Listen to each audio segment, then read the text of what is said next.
Good morning. For today's walk, I'm on home turf and I'm going to be going up to Round Loaf on Anglezarke moor. I'm going to take a route. Hello. Take a route up through the quarries on Black Coppice and then over Hurst Hill and then across the moors. So yeah, let's get to it.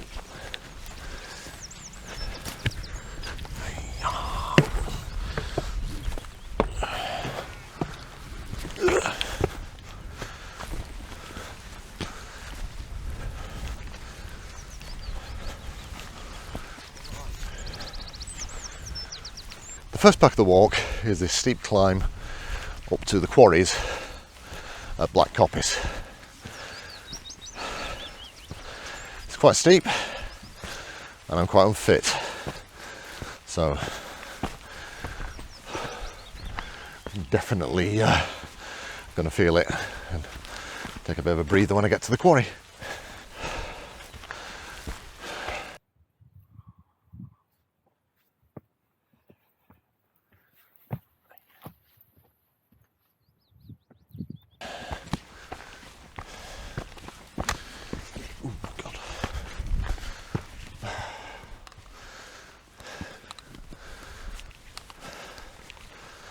Here we are. This is the first quarry at Black Coppice. There's another one further down that way a little way. But yeah, we're going to go up and around that ridge over there,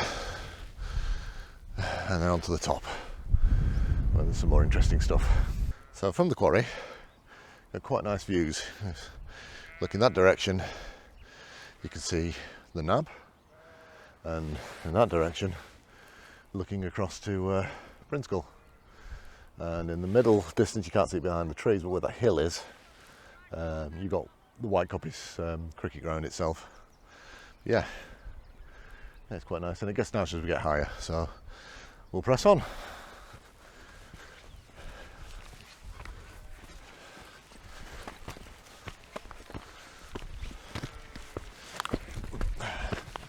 Treacherous path.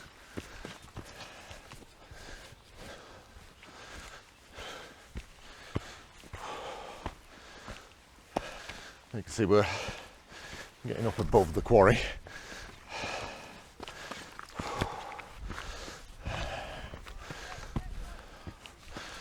And yeah, looking out towards White Coppice, you can now see the cricket ground has come into view.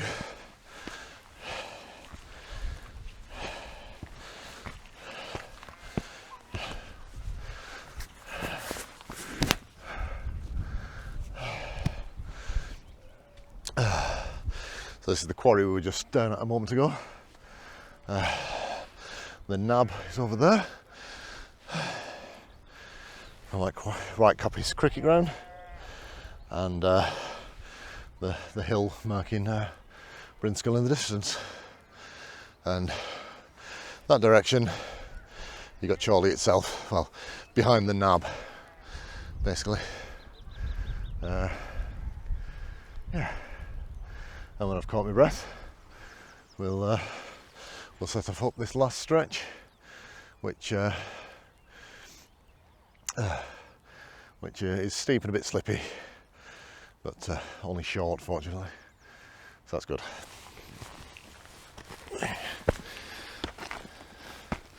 Like I say, this is all quite treacherous. It's got a nice barbed wire fence to rip yourself to bits on if you slip. So yeah, caution is recommended, and probably not a good thing to come up when it's muddy. But at the minute it's quite dry, so we're not so bad.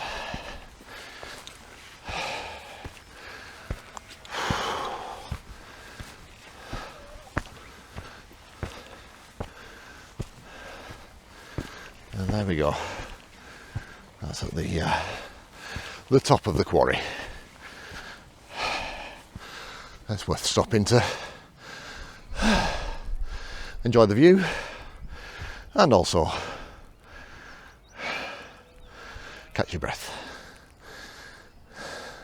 As we get higher, you can just about see that some of the interesting features of the moors are coming into to view. So over here we've got White Coppice, which leads up to Heapy Moor.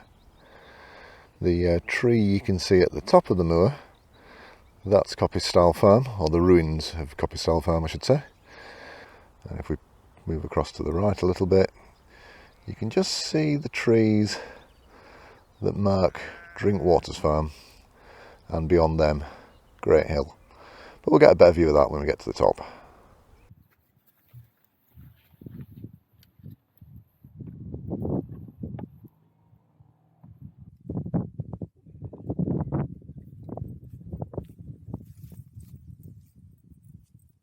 So now that we've got to the top of the quarries, we've got a bit of a walk through a bit of a boulder field and then along Stronstree Bank. There's a couple of interesting features up here that are worth having a look at, so we'll visit them on the way.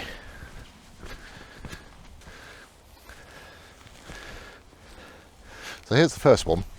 We've got some abandoned millstones that partway through construction, when they were just abandoned here and never actually used. I believe they used to cut them on site up here and then ship them off down to well, the mills where they were being used, I guess. But, yeah, it's quite fascinating. They're here. I'm not sure why these are just abandoned. There's clearly 3 here in different states of preparation. But yeah, they're yeah, they must have failed some sort of quality control, I guess. Just not quite good enough, or some imperfection. So yeah, I guess we'll never know. So yeah, a bit further along the bank, come to this boulder field and a wall.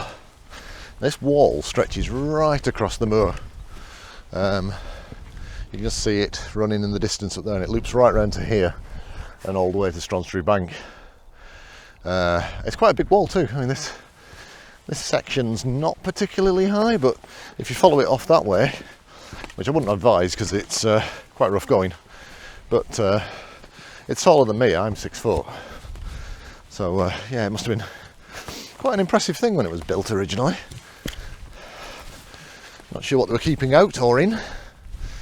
Probably just cattle. But yeah, so you can see from here that it stretches all the way up to Grainpole Hill, which is just there. You can see the footings of it, and then runs along that and then down to Dean Blackbrook. In the distance there, you can see the trees that mark the location of Drinkwaters, which is one of the many abandoned farms that are up here on the moors, which will probably be the subject of a future video when I get my act together and make it. Anyway, press on, go across the wall and head along Stronstree Bank.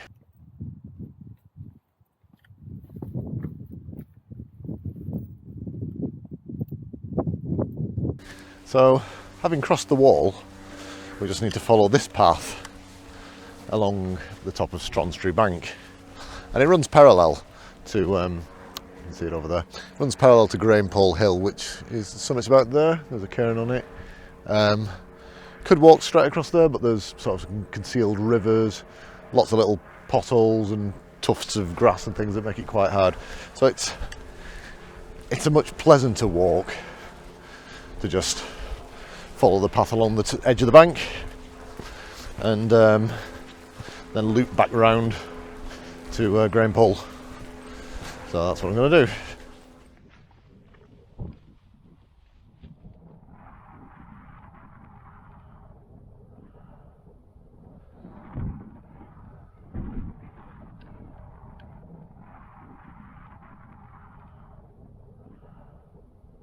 The views from Stronstree Bank are pretty epic, with great views looking across the Nab and further afield towards Harrock Hill in the distance. And on a clear day, you can see all the way into Wales and Snowdonia. So I'll just pause briefly to take a look over here towards the Nab and specifically across the Anglezarke Reservoir. which you can see down there, and it's looking quite low actually at the minute. You can see the bottom of it, which yeah, I wouldn't have expected that at the minute, but it's not really been that dry, so yeah, it's unusual I think. But yeah, you got from this point on Stronstry Bank, we got an excellent view across the nab, right from Grey Heights and across to Heapy. Yeah, it looks superb. And again, you can see Herrick Hill in the distance, and I think I can see Anglesey. I can see what looks like an island. Can I see Anglesey from here? I'm gonna have to check that. Yeah, yeah, I will have to double check that, but yeah, we'll say it's Anglesey for the time being, and go with that. Anyway, I'm gonna have to press on because I've got quite a long way to go, all the way looping round, and then start to go up towards Grainpole Hill. So, having walked along Stronstry Bank for about 1.3 miles, come to a point where the path forks. It gets quite faint, but it forks in two directions. One carries on at this sort of altitude, and the other one goes off down the hill here. We don't want to follow that one, that'll just take us back to the road, so we want to carry on this top path.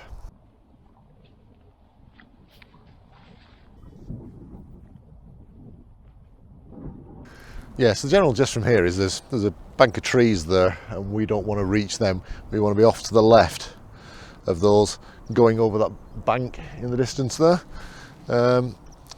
So we just need to find the cairn, which I think I can just see up there. So that's the point I'm going to aim for. I'm just going to head out across the field and try and pick up some of the very faint paths that and general trods that run through this bit of moorland.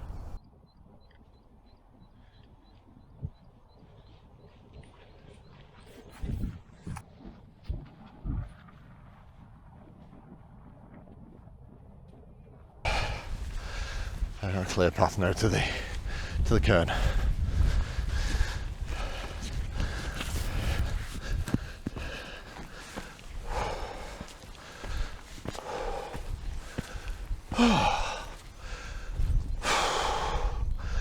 Well, that was hard work. But the view makes up for it.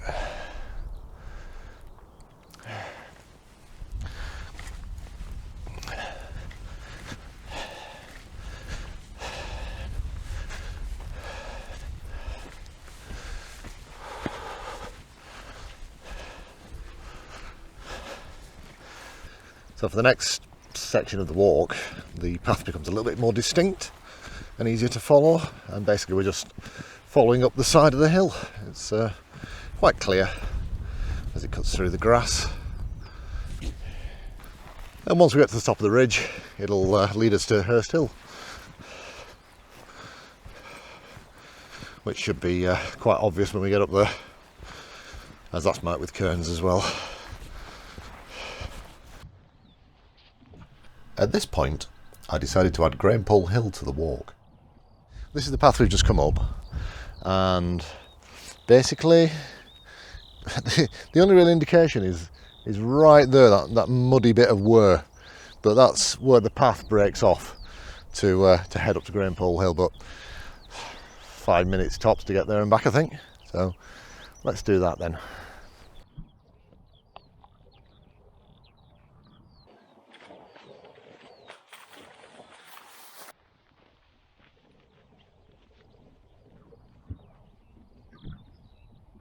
So yeah, having followed the path onto the hill, just this last stretch through the heather, which will be coming into bloom shortly, to reach the cairn at the summit.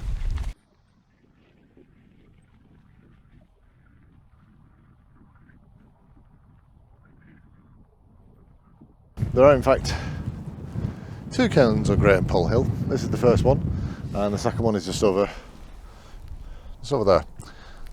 So as that's the slightly higher one, we'll head across to there. It literally is just a few seconds away.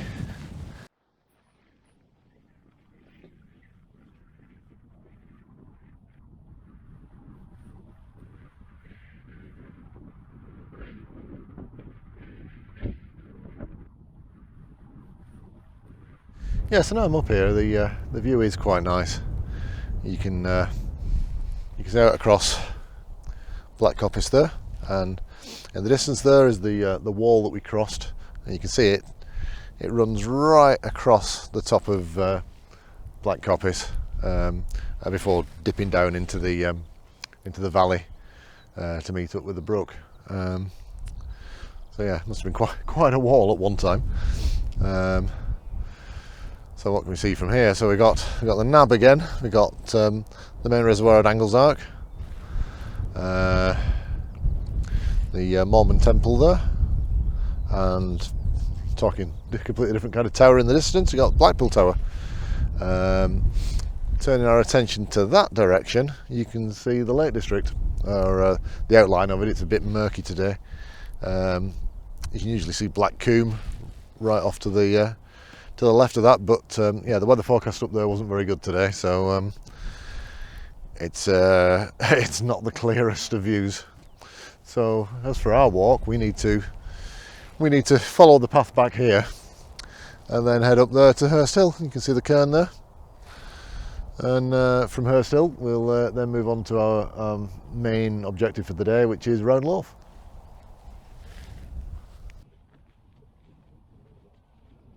Now it's just a matter of retracing my steps back to the path that leads to Hurst Hill, and then heading up there, which is off in that direction once we reach the path again.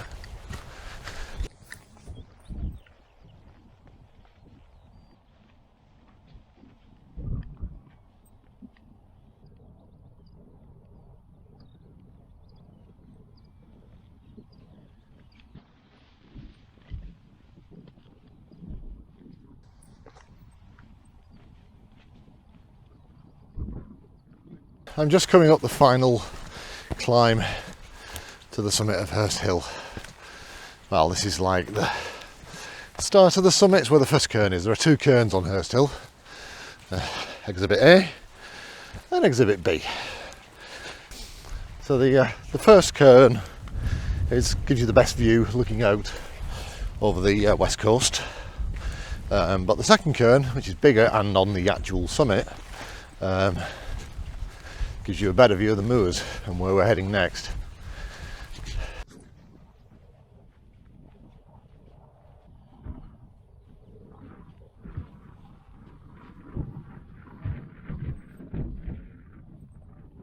I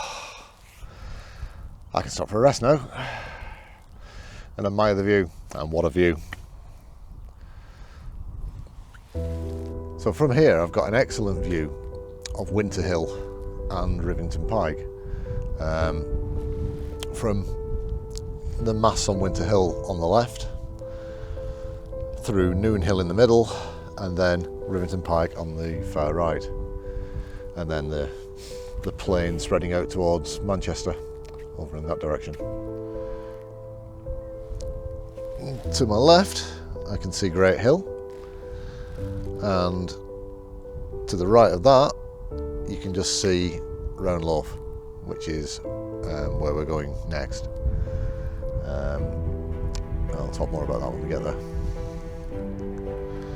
But for now I'm just going to grab a quick drink and then head off.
Ah.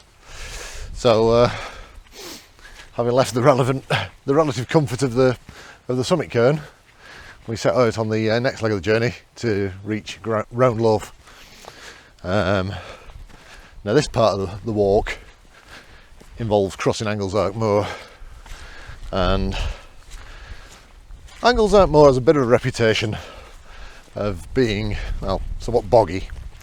So it has been raining in the last few days, so I suspect it's not going to be best conditions underfoot, but it should be fine.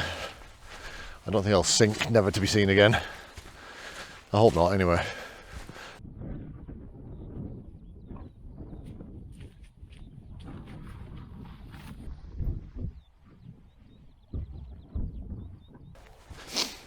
So the paths between Hurst Hill and Round Loaf aren't actually shown on the Ordnance Survey maps, but you don't really need a map to be able to follow them. That's quite clear, even though it's a relatively infrequently visited area. There's clearly plenty of people visited anyway, as the paths are quite obvious and distinct. So yeah, just following the trail across the moors will get you there.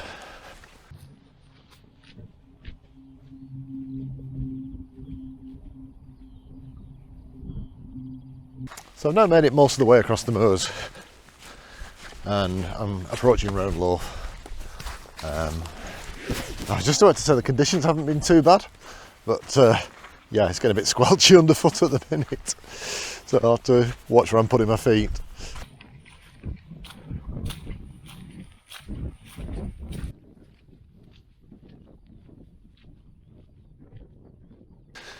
As I get closer to Round Loaf, it's getting quite a bit boggier underfoot.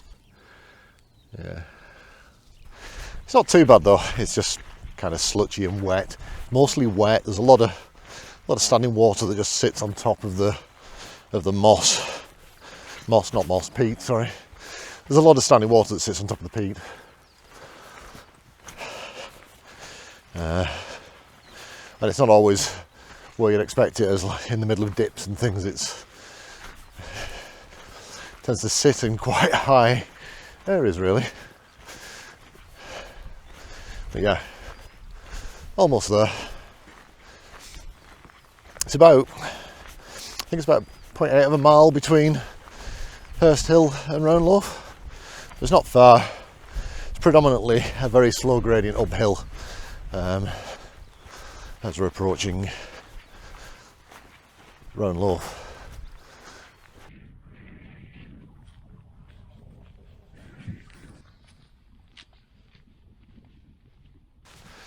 So yeah, this is the final approach to Round Loaf, and when I get to the top, I'll find a seat on the cairn and tell you a bit more about it.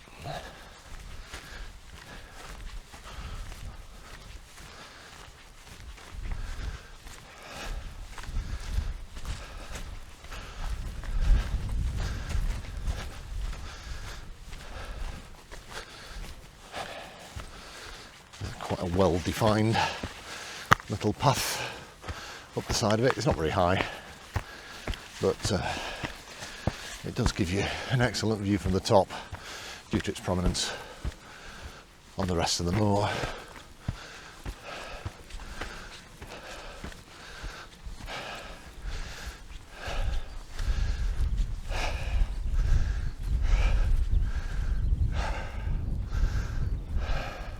So Round Loaf is a Bronze Age burial site situated on the flanks of Black Hill on Anglezarke moor, roughly about 0.8 miles from Hurst Hill, which is in that direction, due west, and probably a similar distance from Drinkwater's Farm, which is just that way across the other side of Black Brook. You can approach from multiple directions.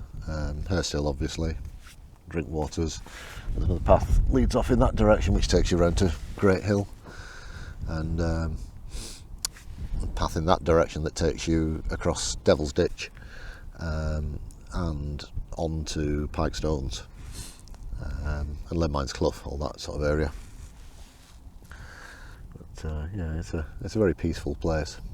You can quite often just come up here and not see another soul.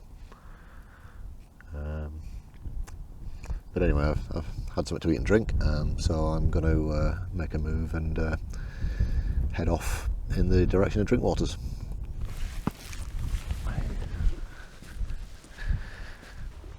So I'm going to head off in the general direction of Drinkwaters Farm, which is just there in the distance.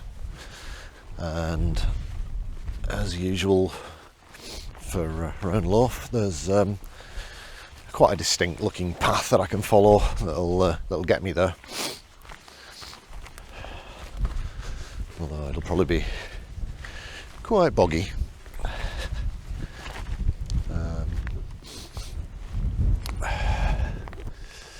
Yeah. Nope, yep, boggy. How did I guess? Quite often got to just deviate a little bit from the path to not end up in the bog.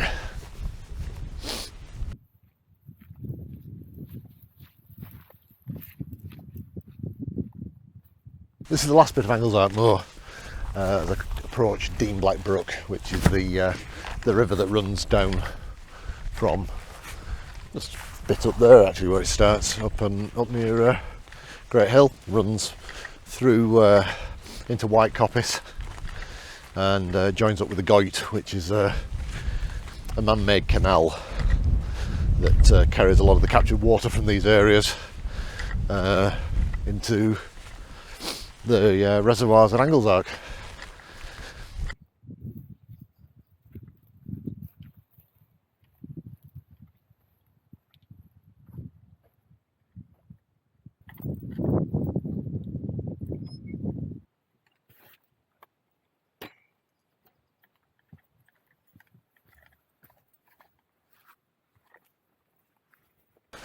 Wow!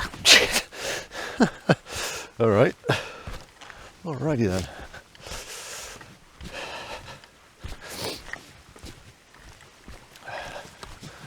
So yeah, this is Dean Black Brook, and this is the river that flows down through White Coppice. As you can see, it's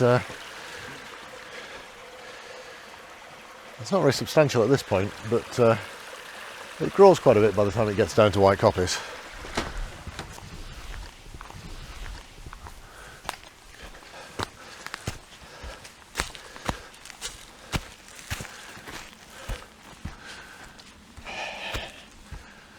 And there you go.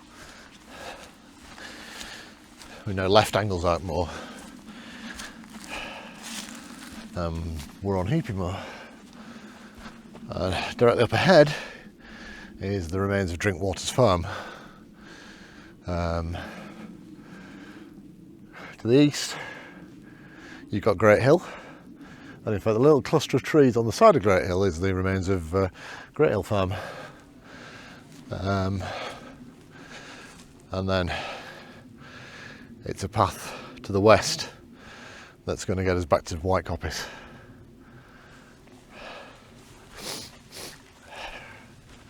So let's head for that. This part of the moors contains several remains of former farms. As at one point in time, there was quite a thriving farming community up here.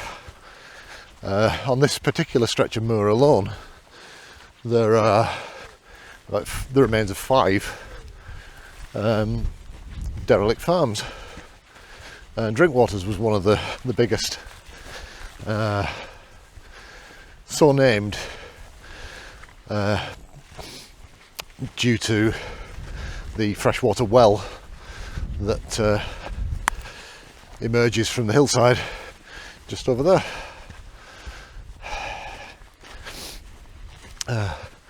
Humorously, some contractors were doing a bit of work up here,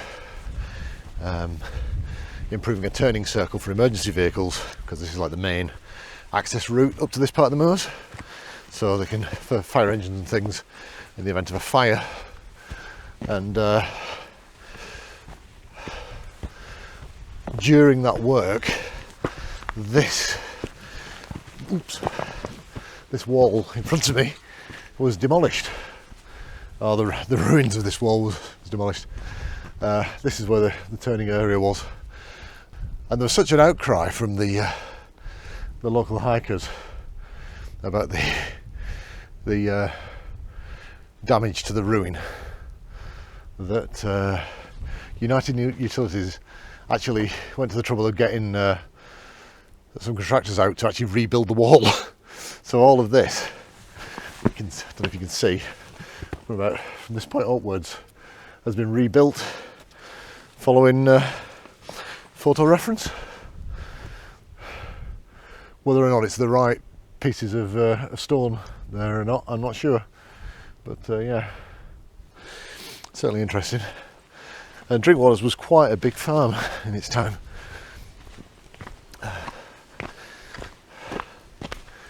The actual extent of the farm came to this line here.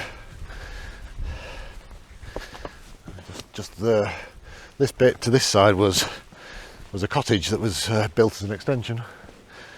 But yeah, now we're on the main path between Brinskull and Great Hill.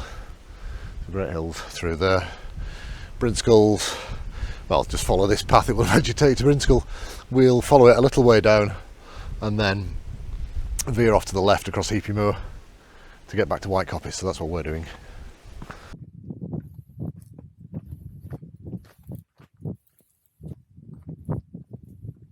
So yeah, I plan to return to Drinkwaters at some point to do a more in detail video on this and the other farms on this part of the moors, as yeah, there's quite a lot to talk about.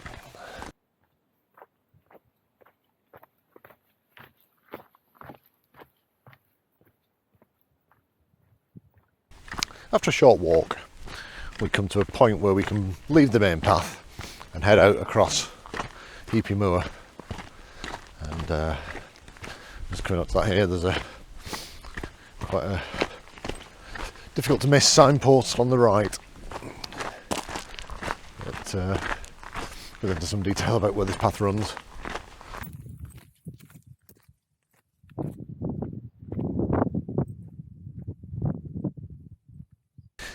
Yeah, Heapy Moor can be quite a boggy place, really, particularly when it's been raining. But again, it's quite dry today.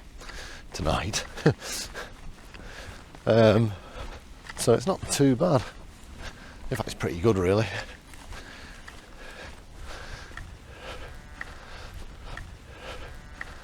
Yeah, from here you can see. Remember the wall from the start of the video? You can actually see it running across the top of Black Coppice there, and then a little zigzag around the bottom of Grainpole Hill, and then running down towards Dean Blackbrook. Yeah, there's quite a wall if you're into walls. Yeah, as we reach the end of Heapy Moor, we encounter another of the many ruined farms up here. Yeah, so this last farm was known as Coppice Style House, because as well as a farm, it was sometimes an ale house, and probably a good place for people passing over the moors to stop, I guess.